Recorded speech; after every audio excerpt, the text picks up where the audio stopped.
Hello and welcome to Global News Factory. Democracy is back in danger in Romania. Far-right fascist party has won again and it's scaring the hell out of the democracy-loving EU. Before we dive in, let me tell you something important.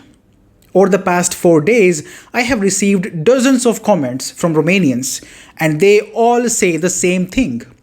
The EU is a prison of nations and it is killing democracy in their homeland. People are furious, anti-EU sentiment is real, it is rising, and yet mainstream media, it is silent. They are too busy calling conservative leader George Simion a far-right extremist. But no one is allowed to point fingers at the EU. Well, guess what? GNF will. Now let's start. On Sunday, Romania held the first round of its rerun presidential polls. And much to Brussels' disappointment, George Simion, leader of the Alliance for the Union of Romanians or the AUR, won big. Simion secured a whopping 40.5% of the vote. Despite the EU's massive influence, despite corrupt judges, despite their puppet bureaucracy, AUR came out on top. The EU's chosen contenders? Flattened.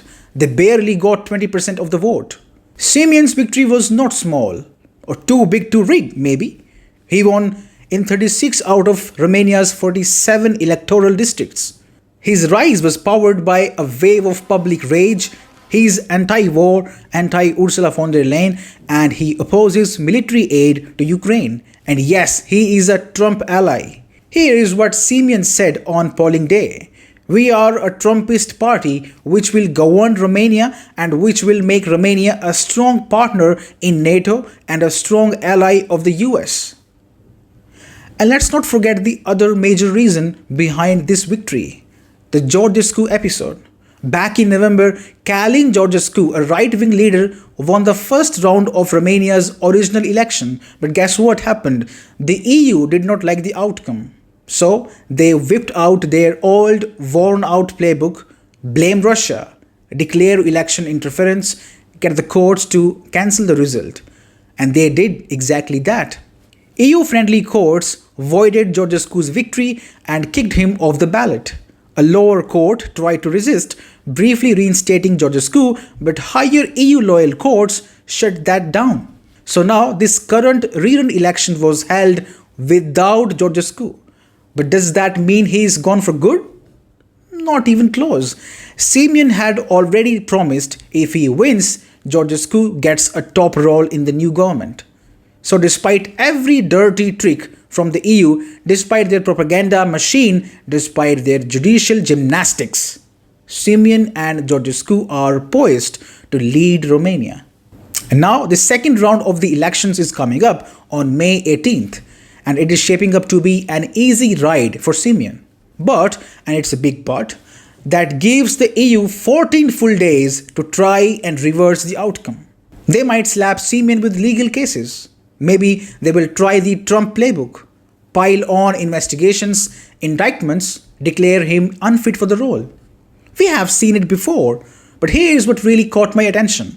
Kina Antonescu, who came third with around 20% vote, said this after the results came out. I believe this is now an irreversible result. Wait, irreversible? Who talks like that after losing an election? Most say we respect the will of the people, but irreversible implies something darker. It tells us he knows reversing elections is a real option in today's EU-driven Romania. But perhaps he has accepted that this time it won't work. You cannot scam the people twice. The people are watching, the world is watching. So yes, I salute the courage of Romanian people. And I say this loud and clear. Best of luck to Simion and Georgescu in their second round. This is a very, very sad day for Ursula von der Leyen. Her dirty tricks that worked in France against Le Pen and in Germany against AfD failed in Romania. And to all Romanians, I see your fight. I respect it. To the people of France and Germany, take notes. Romania has shown what happens when a nation stands up. You're watching Global News Factory. Thanks for staying with me.